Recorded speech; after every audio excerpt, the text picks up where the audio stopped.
تیاریوں میں مصروف ہیں اور 6 اکتوبر کو کراچی جو سندھ الائنس کی طرف سے دھرنا دیا جا رہا ہے اس میں انشاءاللہ تعالی ہم بھرپور طریقے سے شرکت فرمائیں گے. انٹرویوز تو ہم سب تمام جتنے بھی لوگ ہیں یہاں پہ جو عہدیدار ہیں وہ دیتے رہے ہیں اور آج بھی دے رہے ہیں, ابھی بھی دیتے رہیں گے. حضرت علی کا قول ہے کہ جتنی دیر سے ظلم کے خلاف اٹھو گے اتنی بڑی قربانی دینی پڑے گی, اور یہ اب ہمیں ڈیسائیڈ کرنا ہے یہ قربانیاں ہم دیں گے یا آنے والی نسل دے گی. تو میری یہ تمام جتنے بھی امپلائیز ہیں سندھ کے, پوری سندھ کے امپلائیز, ان کو میری التجا ہے, اور جو اسپیشلی جو اساتذہ اور جو نیو اپائنٹیز ہیں جو 2022 میں اپائنٹ ہوئے ہیں آئی بی اے کے تھرو, اسپیشلی نوجوانوں کو میری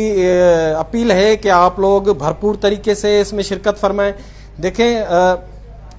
حضرت امام حسین جو ہیں وہ کوفے کے لیے یزید سے لڑکے شہید ہوئے, اپنا اہل عیال قربان کروا دیا, لیکن کیونکہ وہ اس لیے لڑے,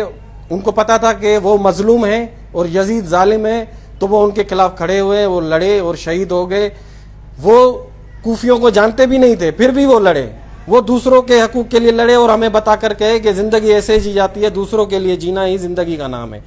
یہاں پہ ہمارے اپنے حقوق ہیں, اور اگر ہم آج اپنے حقوق کے لیے بھی نہیں نکلے تو پھر اس کا بہت بڑا خمیازہ ہمیں بھگتنا پڑے گا. 6 اکتوبر کو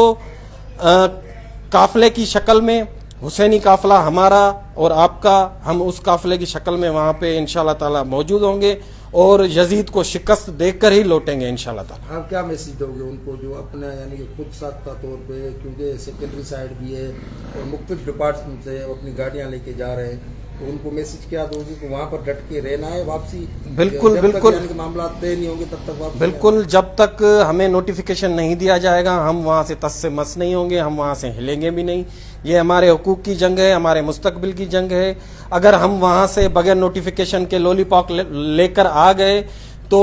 یہ سندھ کی سب سے بڑی جو ہے نا تحریک ہے. اگر یہ کامیاب نہیں ہوگی تو سب جتنے بھی تنظیمیں ہیں وہ جان لیں ہم آئندہ مستقبل میں کسی بھی اپنا تحریک کو کامیاب نہیں کر سکیں گے, اور ہمیشہ ہمیں یزید یہ شکست دیتے رہیں گے, اور ایسا ہم ہرگز نہیں ہونے دیں گے انشاءاللہ.